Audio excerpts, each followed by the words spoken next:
leadership to discuss the alleged involvement of senior provincial party members in the looting of VBS Mutual Bank. Well, Provincial Party Treasurer Dan Msiza and Deputy Chairperson and Vhembe Executive Mayor of Florence Radzilani are among the 53 persons implicated in that VBS scandal. For the outcomes of the meeting, we are now joined in studio by ANC spokesperson Mr. Pule Mabe. A very good morning to you, sir. We thank you very much for your time. Essentially, can you take us through the outcomes of yesterday's meeting? Morning to your viewers. Yesterday we had a meeting of the National Working Committee of the African National Congress, which was preceded by an earlier meeting of national officials together with the officials of Limpopo to attend to, among others, the issues that are already out in the public domain, but also be able to advise the leadership of the officials of Limpopo on the immediate steps that are being undertaken on the matter, including the fact that the national officials through the Secretary General's office have already referred the report to the Integrity Commission of the ANC, which is expected to act expeditiously on the matter. In terms of the meeting that you said included leadership, did that leadership also include those two individuals that have been implicated in the VBS saga? Well, these are officials of the ANC. So when you convene a meeting with officials of the ANC, for as long as they are officials of the ANC and enjoy that right to lead at that level, as decided by the last provincial conference, they would have been part of these engagements.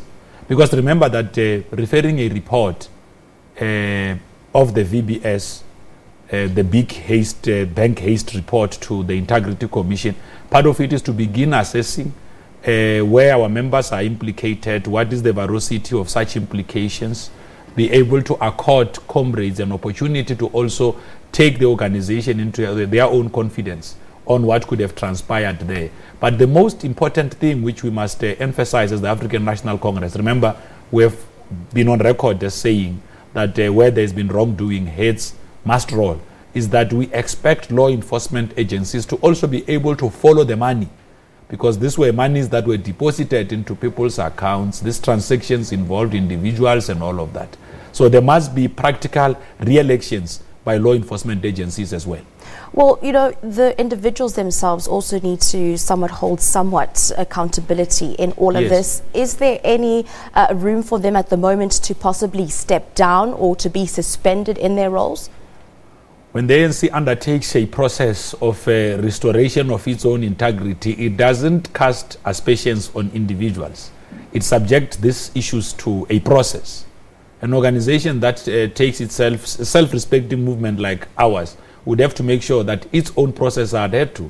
So an integrity commission is established through the constitution of the ANC. So essentially in the interim, these two individuals are still going to be standing in their current positions, even though their alleged links still put them in a position where one can question whether they're ethical and whether they can be trusted at provincial ledger, as well as being leaders, a provincial leadership, that is. That's why we have referred the report to the Integrity Commission. I mean, it will be unfair of us to introduce a process and on top of that process predetermine the innocence or guilt of individuals. I don't think it should work like that. Once you have subjected a matter to a process, it is incumbent upon you to allow that process to be able to produce its own outcomes and findings, bring such outcomes and findings to the relevant structures of the organization. So is the current report that is out, is that not enough for the ANC? Well, this is not a report of the ANC. This is a report that was commissioned and sanctioned through the Prudential Authority of the Reserve Bank. What the ANC did to demonstrate to the people of South Africa that it takes this with the seriousness it deserves.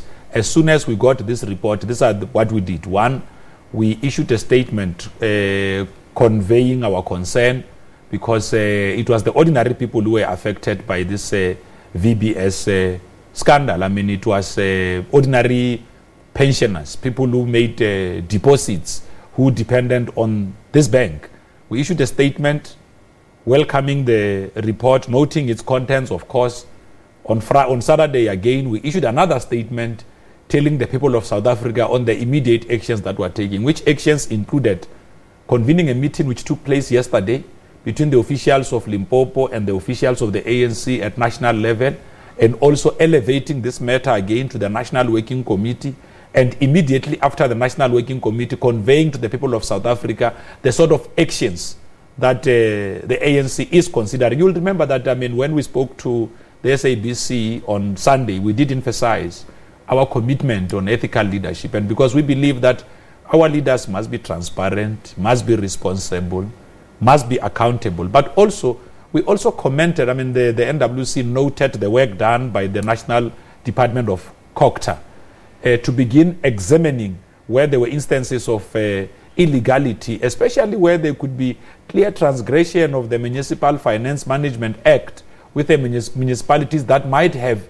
deposited their investments with a mutual bank, knowingly that this is barred by the National Treasury. So we believe we want actions to be considered at various levels, whether it's through law enforcement agencies. We too in the ANC are also taking action. We must also commend our own government through the setting up of the Prudential Authority, the setting up of the Financial Sector Conduct Authority, because when you look at these things holistically, what they do, they begin to enforce one message, that we are serious about good governance. But in terms of this Integrity Commission, how long is this process going to take? Is this not a stalling tactic, again, by the ANC? A lot of people have put critique on the ANC, heeding the calls for corruption, against greed in the party, its individuals and its members. But then it seems that there seems to be all these stalling tactics, all these commissions that need to take place. Well, I can tell you now, the ANC fully understand that it can no longer flip-flop on issues like this. The people of South Africa are expecting action on the part of the African National Congress. We have got to make sure that the things we say out in the public, when the people look at us, they could begin to say, this is a party that we can trust and believe. We know that they are serious about clamping out corruption within their ranks.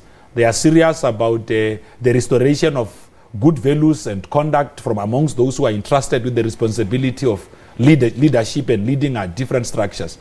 So the 54th National Conference was emphatic on the integrity of the organization and how our own leaders in the movement should be able to conduct themselves, but also where allegations are leveled against individuals, it is also incumbent upon them to also clarify the organization on what could have been or their understanding could be on those issues. All right, we're going to wrap it up there. Thank you very much for joining us. ANC National Spokesperson, Mr. Pule Mabe, just giving us more sentiments, or rather the outcomes yesterday of that ANC meet with Limpopo members, the top 6 there, as well as those Limpopo individuals who are ANC members that have been implicated in the VBS saga. We do know that on this, the EFF finally will be giving their word on their implication and their alleged